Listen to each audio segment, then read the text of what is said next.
Assalamualaikum warahmatullahi wabarakatuh. Di sini saya Redova Pranesya dengan NPM 451821007 akan mempresentasikan paper mengenai penerapan algoritma C4.5 pada sistem pakar penyakit Aeromonas hydrophila ikan mas berbasis mobile. Pendahuluan, salah satu ikan yang digemari dan banyak dikonsumsi oleh manusia yaitu ikan mas. Penyakit yang sering menyerang ikan mas adalah penyakit yang disebabkan oleh bakteri Aeromonas hydrophila. Untuk mempermudah mengenali penyakit yang menyerang ikan mas dari beberapa gejala yang ditimbulkannya, maka dibutuhkan sebuah sistem yang dapat mewakili seorang pakar yang memiliki basis pengetahuan dan pengalaman tentang penyakit ikan mas, yaitu sebuah sistem pakar. Oleh karena itu, agar mendapatkan nilai informasi yang lebih cepat dan fleksibel, sistem pakar ini akan diaplikasikan dalam bentuk aplikasi mobile berbasis Android. Tinjauan pustaka yang pertama ada algoritma C45, yaitu sebuah kelompok algoritma decision tree atau pohon keputusan. Algoritma ini mempunyai input berupa training samples dan samples. Training samples berupa data contoh yang akan digunakan untuk membangun sebuah tree yang telah diuji kebenarannya.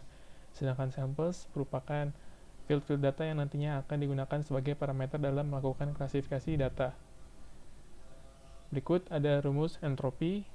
Entropi S sama dengan sigma N I sama dengan 1 dikurang PI log 2 PI, dengan keterangan bahwa S merupakan himpunan kasus, N jumlah partisi S atau jumlah partisi himpunan kasus, dan PI merupakan proporsi SI terhadap S.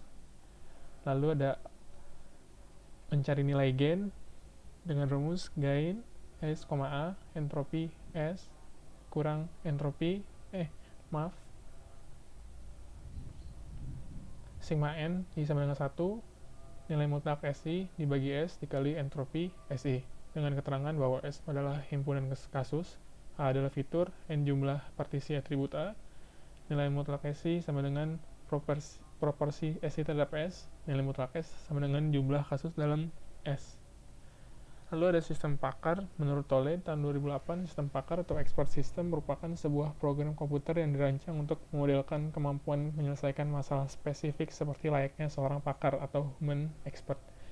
Seorang pakar adalah seorang individu yang memiliki kemampuan pemahaman yang superior dari suatu masalah.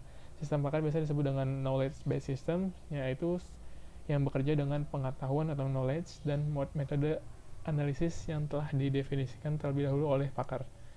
Lalu ada bakteri Aeromonas hydrophila, yaitu infeksi bakteri merupakan salah satu masalah yang serius dalam pemeliharaan ikan. Karena itu, diagnosa yang dilakukan terhadap penyakit bakterial harus dilakukan dengan secepat mungkin. Aeromonas terdapat di air tawar, tanah, dan pada ikan. Diambil berdasarkan lesi yang terdapat pada kulit, di mana kulit ikan tampak melepuh dan adanya bercak merah atau hemoragi di permukaan tubuh ikan. Ada metode penelitian. Yang pertama ada observasi, yaitu dengan pengamatan langsung pada BPPAT atau Balai Besar Perikanan Budidaya Air Tawar di Sukabumi, lalu wawancara tanya jawab kepada para pakar dan petugas BPAT Sukabumi, dan studi pustaka berupa buku, jurnal, e-jurnal, paper, artikel ilmiah juga dari berbagai macam website. Kemudian ada model pengembangan sistem. Yang pertama ada pengembangan pakar. Metode yang digunakan adalah penerapan algoritma C4.5. B. Yang kedua, pengembangan software. Yang pertama ada analisis kebutuhan sistem. Sistem di sini menggunakan sistem operasi Android. Lalu ada desainnya, didesain dengan menggunakan Eclipse dengan SDK atau Set Development Kit dan database SQLite. Lalu ada code generation menggunakan bahasa Java dengan teknik OOP, Object Oriented Programming. Lalu testing menggunakan whiteboard testing dan support Android 5.1.1 Lollipop. Hasil dari pembahasan, jadi didapatkan algoritma sistem pakar berupa pertama kita start, lalu tampilkan data yang harus diisi, lalu isi data. Jika data tidak diisi atau tidak lengkap, maka akan keluar harap lengkapi data. Kembali lagi ke isi data lagi. Jika isi data tersebut telah dipenuhi, maka akan menampilkan hasil diagnosa dan selesai. Berikut adalah tabel pakar yang telah didapatkan. Nah, di sini ada rule, ada Aeromonas hydrophila, Nah, sini ada keterangan bahwa baris pertama menunjukkan gejala yang ditimbulkan dari G01 sampai G14. Seperti yang ada di sini, terdapat kode-kodenya dan penjelasannya, dan ada H01 sampai dengan dan H02. Itu merupakan rule hasil dari para pakar. Jadi di sini sirip G01 rusak, G02 tidak rusak. Berarti dengan maksud di sini tuh siripnya ini pada penyakit Aeromonas hydrophylla itu bisa rusak dan tidak rusak juga. Selanjutnya seperti perut juga kembung dan tidak kembung, lalu kulit melepuh dan berlendir juga, namun tidak rusak. Sedangkan bercak merah ada dan tidak ada, lalu posisi renangnya ini sering muncul ke permukaan air di pinggir kolam dan normal.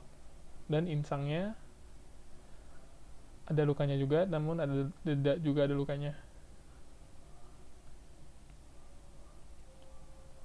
Lalu ada perhitungan manual.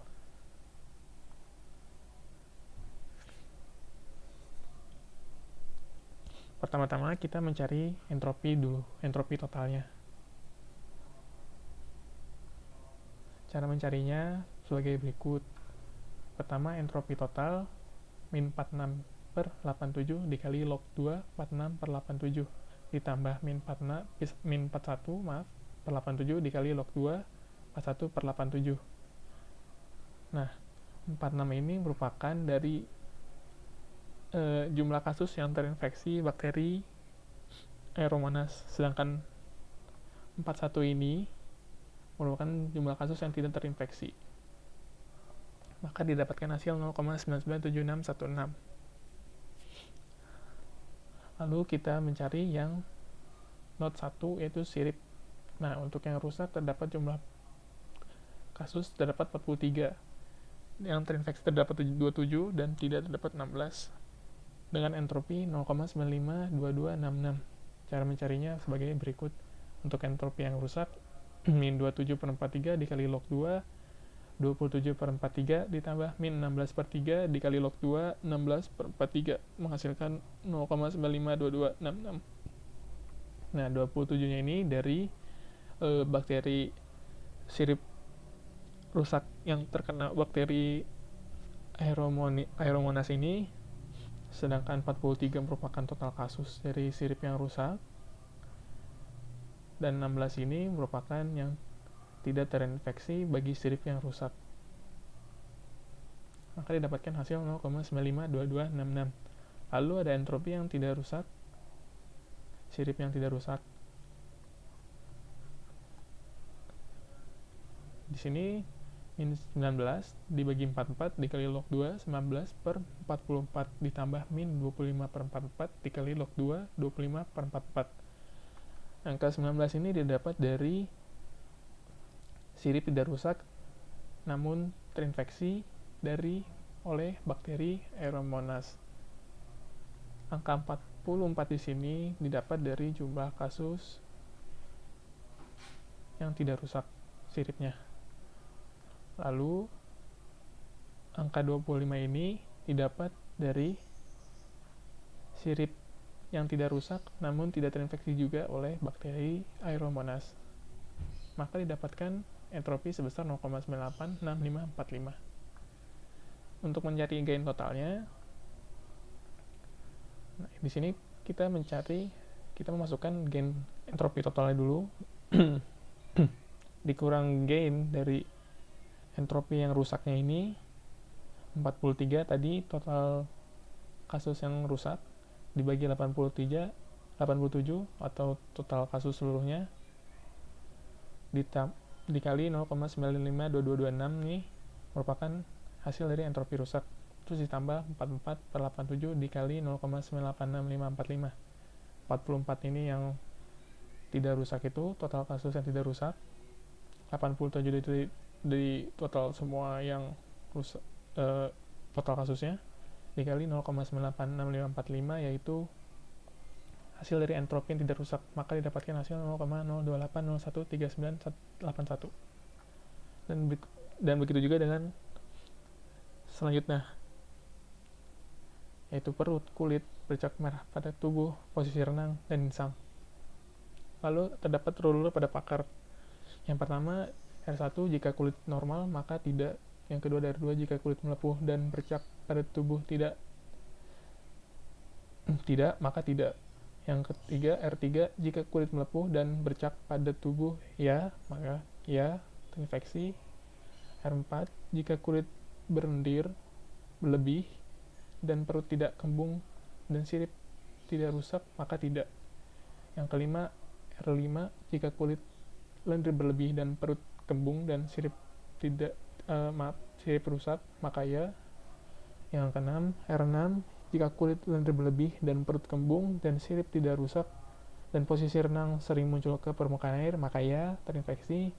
R7 jika kulit lendir berlebih dan perut kembung dan sirip tidak rusak dan posisi renang normal, maka ya, terinfeksi. Dan 8 jika kulit lendir berlebih dan perut kembung dan sirip tidak rusak dan posisi renang di situ di pinggir kolam dan insangnya tidak luka, maka tidak.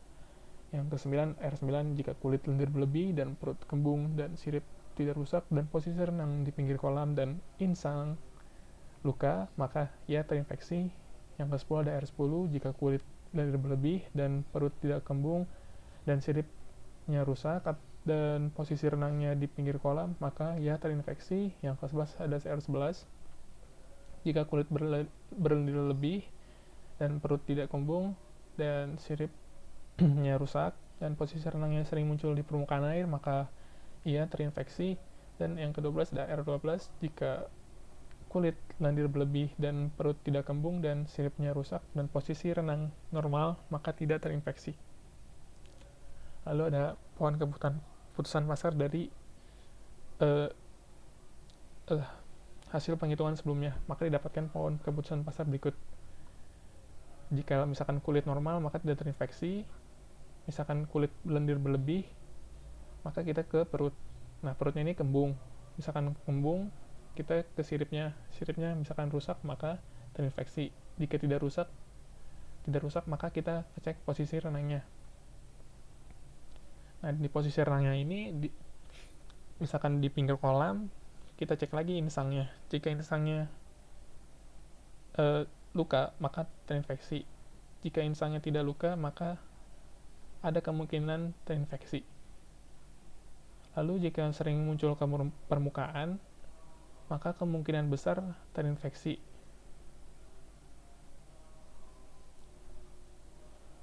Jika berenangnya normal, maka bisa dibilang terinfeksi oleh bakterinya.